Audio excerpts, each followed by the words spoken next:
اللهم صل على حبيبنا محمد وعلى آله وصحبه أجمعين. اللهم صل على حبيبنا محمد وعلى آله وصحبه أجمعين. بسم الله الرحمن الرحيم. السلام عليكم ورحمة الله وبركاته. بسم الله الحمد لله والصلاة والسلام على حبيب الله سيدنا محمد بن عبد الله وعلى آله وصحبه ومن والاه.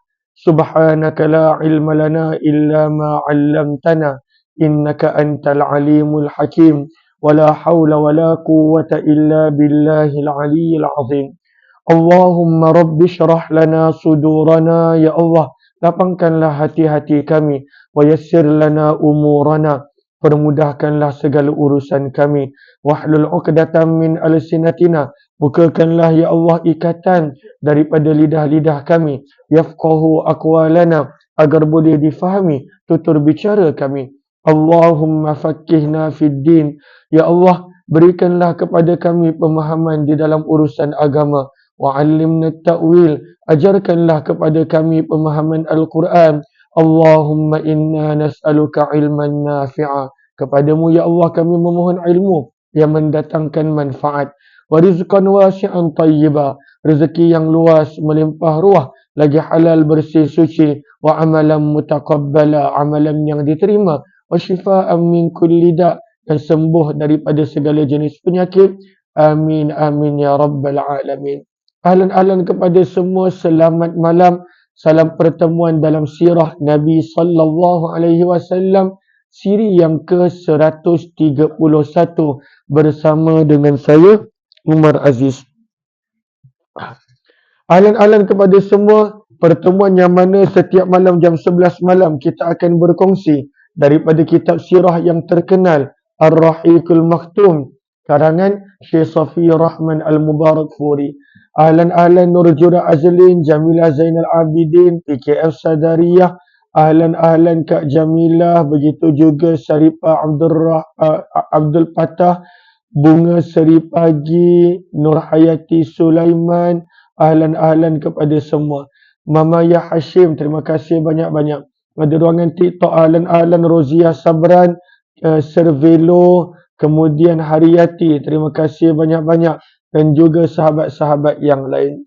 Maka pada malam ini kita nak sambung perkongsian sirah Nabi, insan mulia, kekasih Allah dan juga kekasih kita. Mudah-mudahan menjadikan kita bila membaca sirah dapat mengetahui pengorbanan yang baginda lakukan, dapat menghargai susah payah yang Nabi lalui untuk menyebarkan agama.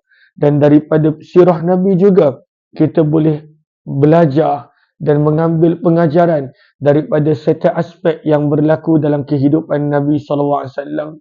Kita telah tiba pada muka surat 265, di mana penulis buku membawa kita kembali menghayati saat ketika mana orang-orang Mekah berkumpul untuk membincangkan satu perkara yang penting bagi mereka, iaitu apakah yang mereka nak buat kepada Nabi sallallahu alaihi wasallam. Muka surat 265. Sebelum daripada itu, mohon jasa baik sahabat-sahabat bantu share, bantu untuk kongsi, sebarluaskan tag rakan-rakan. Mudah-mudahan lebih ramai yang beroleh manfaat insya-Allah. Maka ini berlaku, kita dah kongsi dah semalam, pada hari Khamis. Pada hari Khamis 26 Safar. Safar adalah bulan yang kedua di dalam kalender Hijrah, dalam kalender perkiraan bulan. Maka pada 26 Safar tahun yang ke-14 kenabian, maka telah dipanggil pemimpin-pemimpin Quraisy di parlimen mereka yang dikenali sebagai Darun Nadwah untuk membicarakan hanya satu topik, iaitu apakah yang mereka patut buat untuk menghentikan hijrah Nabi SAW ke Madinah. Sebab mereka risau. Semalam kita dah baca, antara yang mereka risaukan adalah perniagaan mereka, ekonomi mereka. Dan ekonomi mereka banyak bergantung kepada perniagaan di Syam yang membawa pulangan lebih kurang 250,000 dinar setahun. bersama dengan lebih 400 juta ringgit pada zaman kita. Maka mereka bercadang untuk menghalang Nabi SAW daripada berhijrah.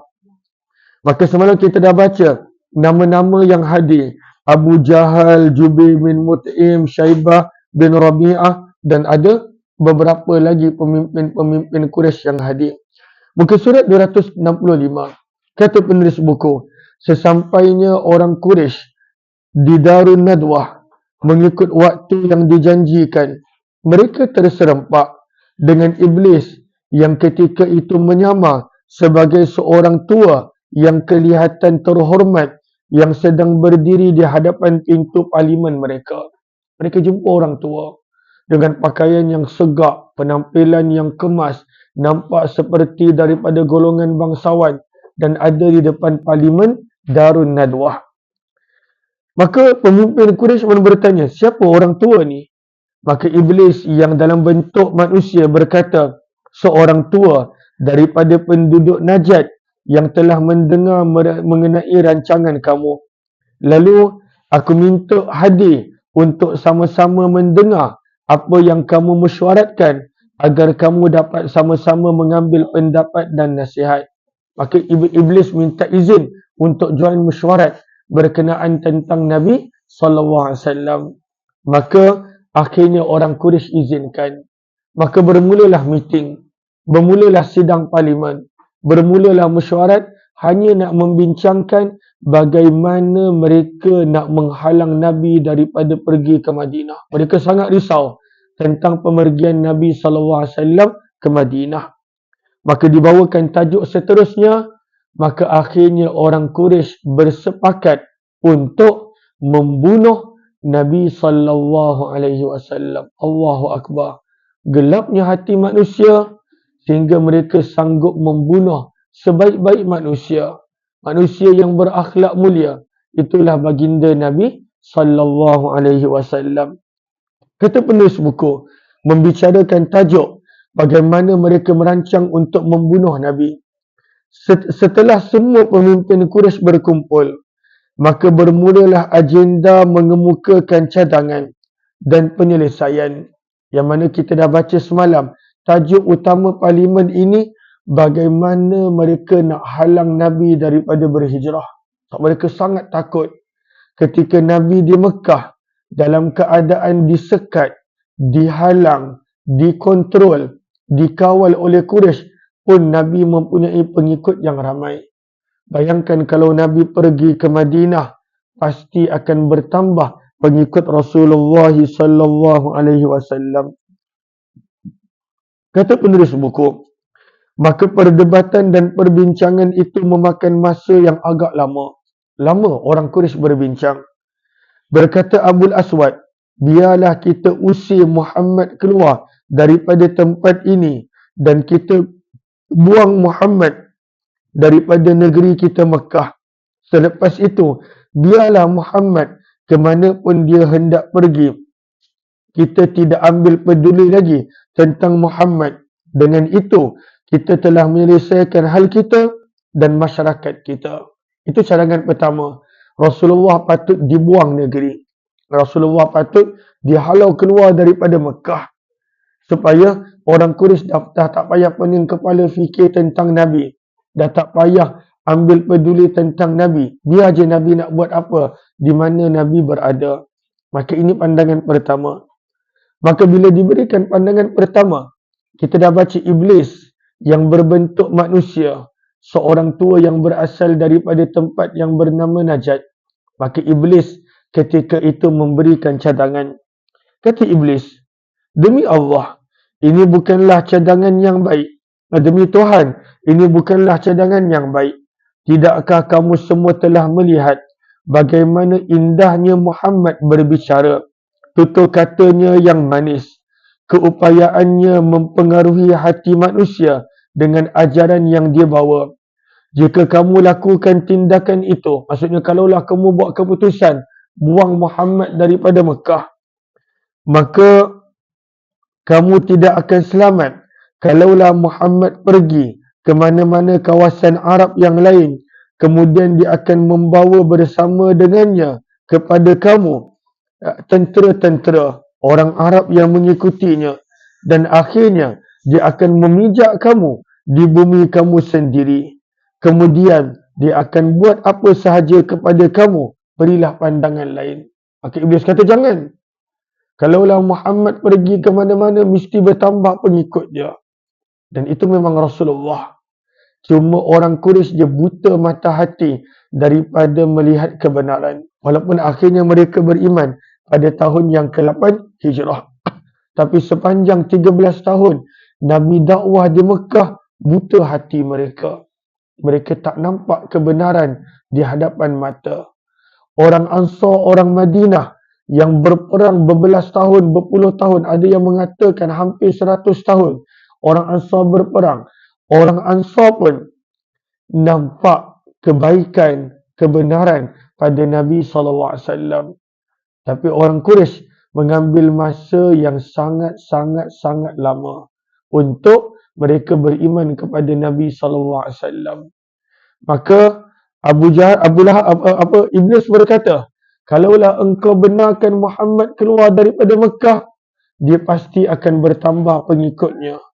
Muhammad ini tutur bicaranya indah, kata-katanya indah, dan di mana Muhammad pergi, pasti orang akan tertarik. Bila Muhammad dah kuat tentera, dia akan datang semula ke Mekah dan akan menghapuskan kamu, wahai Quraisy. Maka ini adalah ugutan daripada Iblis kepada orang Quraisy. Maka ini adalah pandangan pertama. Pandangan pertama tadi daripada Abul Aswad.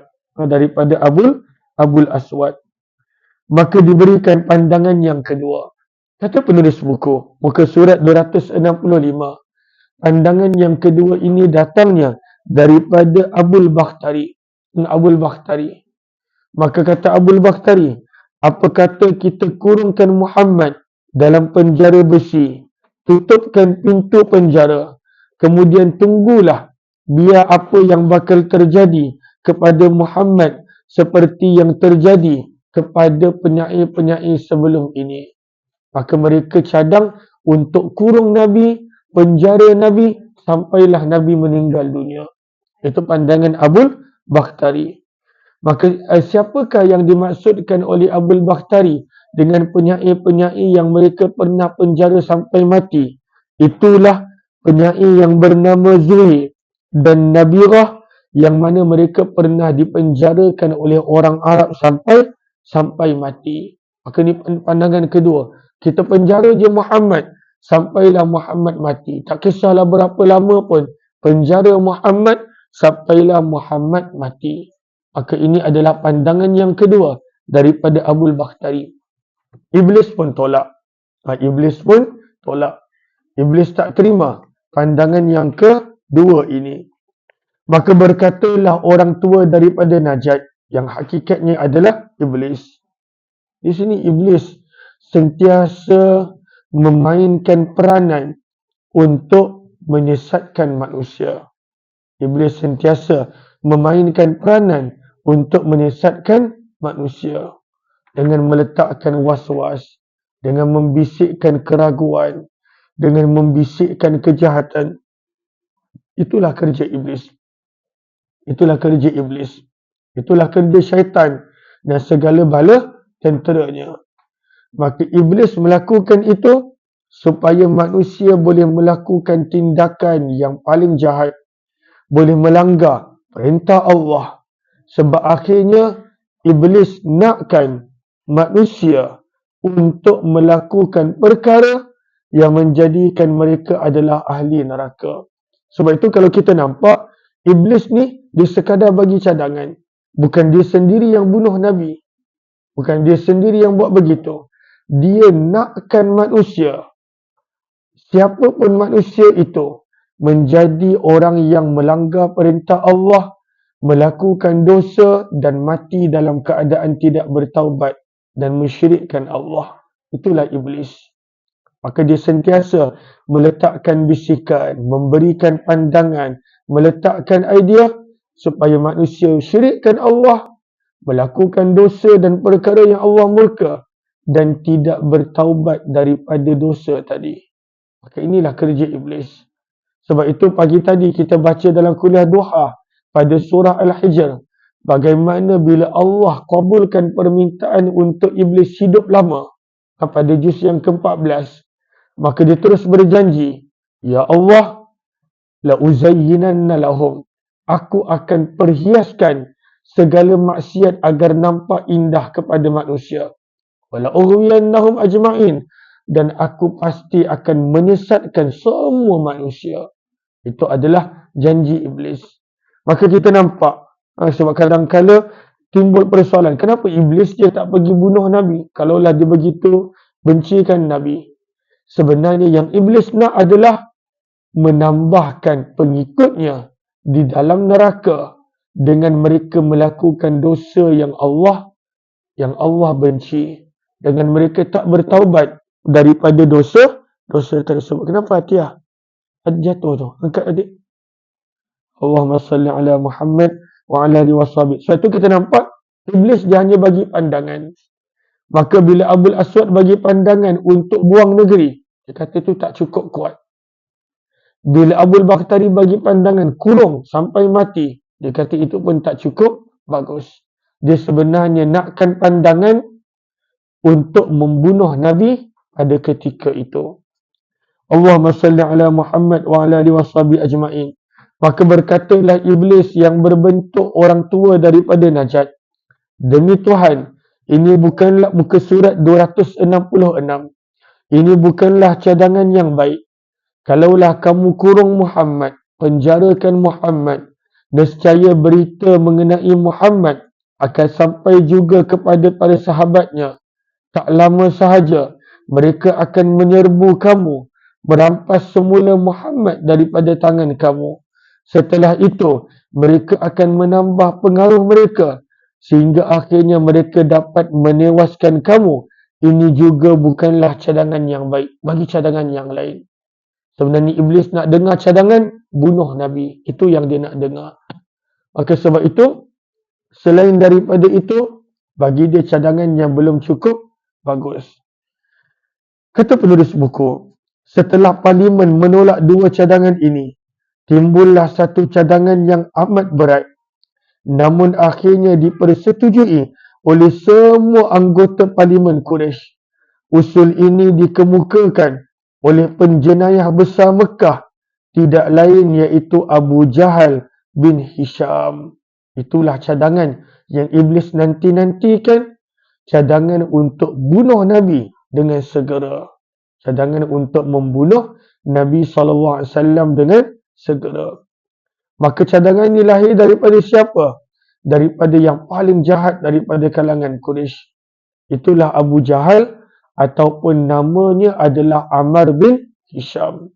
Maka dia yang datang dengan cadangan ni. Bila Parlimen dah tolak dua cadangan, penjara sampai mati ditolak. Apa pandangan untuk buang Nabi Muhammad daripada Mekah ditolak.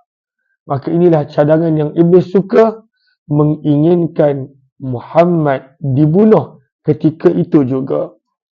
Kata penulis buku, maka Abu Jahal berkata, demi Tuhan, aku mempunyai satu cadangan yang belum pernah kamu terlintas untuk melakukannya.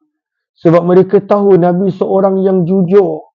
Mereka tahu Nabi seorang yang baik.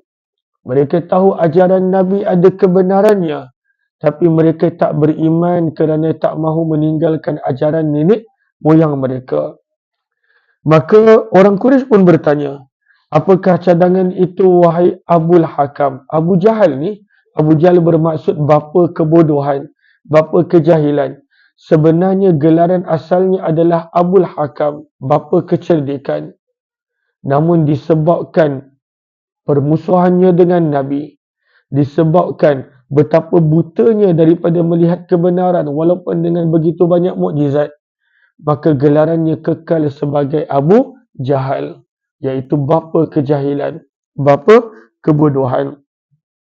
Maka orang Quraisy bertanya, apakah cadangan itu wahai Abul Hakam?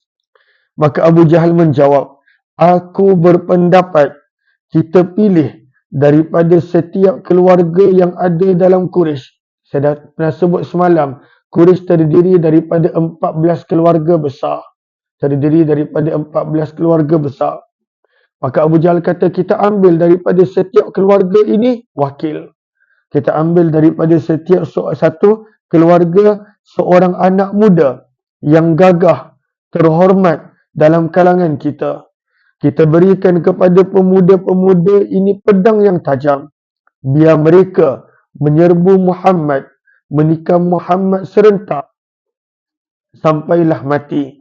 Dengan itu, kita boleh merasa selamat daripada kewujudan Muhammad. Kalaulah mereka buat begitu, bererti untuk keluarga Nabi menuntut darah Muhammad akan merebak kepada semua kabilah. Sebab zaman dulu, siapa yang bunuh seseorang, keluarga dia akan tuntut bela. Kalaulah mereka tak nak bertanggungjawab serahkan perbunuh untuk kisos, maka mereka akan kena bayar diat. Kalaulah tak nak bayar diat, keluarga orang yang kena bunuh itu akan isytiharkan perang. Tapi kata Abu Jahal, kalaulah terlalu ramai orang Mekah yang terlibat, maka keluarga Muhammad tak akan berani buat apa-apa. Mereka tak akan berani buat apa-apa. Sudah tentu Banu Abdul Manaf, keluarga Muhammad, tidak berupaya untuk memerangi semua kaumnya. Dan terpaksalah mereka berpuas hati dengan kita membayar diat, bayaran tebusan nyawa. Kalau begitu, apa salahnya kita bayar sahaja diat, yang penting kita bunuh Muhammad. Jahat tak jahat Abu Jahal? Maka akhirnya keluarlah pandangan yang dinanti-nantikan oleh Iblis. Pandangan untuk membunuh Muhammad. Maka berkatalah Iblis yang dalam bentuk orang tua daripada Najat, cadangan yang baik ialah seperti yang dikatakan ini. Inilah cadangan yang terbaik dan aku tidak nampak ada cadangan lain lagi selepas ini. Maka akhirnya bila buat undian, Parlimen Quraisy sebulat suara bersetuju dengan cadangan itu. Maka setelah itu pulanglah semua pemimpin-pemimpin Quraisy ke rumah masing-masing untuk mereka melaksanakan pembunuhan Nabi pada malam itu juga. Allahu Akbar. Laju. Kita kalau tengok orang buat jahat ni, laju. Dia tak ada tangguh. Orang nak buat baik je dia bertangguh. Tak apalah, nantilah buat ni. Nantilah taubat. Nantilah pergi haji. Walhal dah dapat panggilan. Nantilah pergi haji. Nantilah belajar Al-Quran. Nantilah perbaiki solat. Nantilah ziarah mak ayah. Nantilah sekali tak buat. Kita patut belajar daripada orang jahat bila nak buat jahat. Terutamanya Quraisy. Mereka mesyuarat pagi. Malam tu mereka dah bersiap untuk membunuh Nabi sallallahu alaihi wasallam. Dan ini insya-Allah kita akan sambung muka surat yang ke 269. Kita akan sambung esok insya-Allah. Maka malam ni kita dapat baca banyak sikit. Mudah-mudahan adanya manfaat insya-Allah. Terima kasih banyak-banyak kepada sahabat yang bersama. Sehari kita ada 3 program. Jam 8.30 pagi Hayati Quran, 6 petang Penawar Hati dan 11 malam Sirah Nabi. Maka bantu war-warkan, jemput join jika ke lapangan. Mudah-mudahan lebih ramai yang beroleh manfaat. Esok pagi, maka kita akan berkongsi Hayati Quran. Satu hari satu ayat mengikut turutan. Maka esok ayat yang ke-6 daripada surah Yunus insya-Allah. Terima kasih semua. Assalamualaikum warahmatullahi wabarakatuh. Selamat malam semua.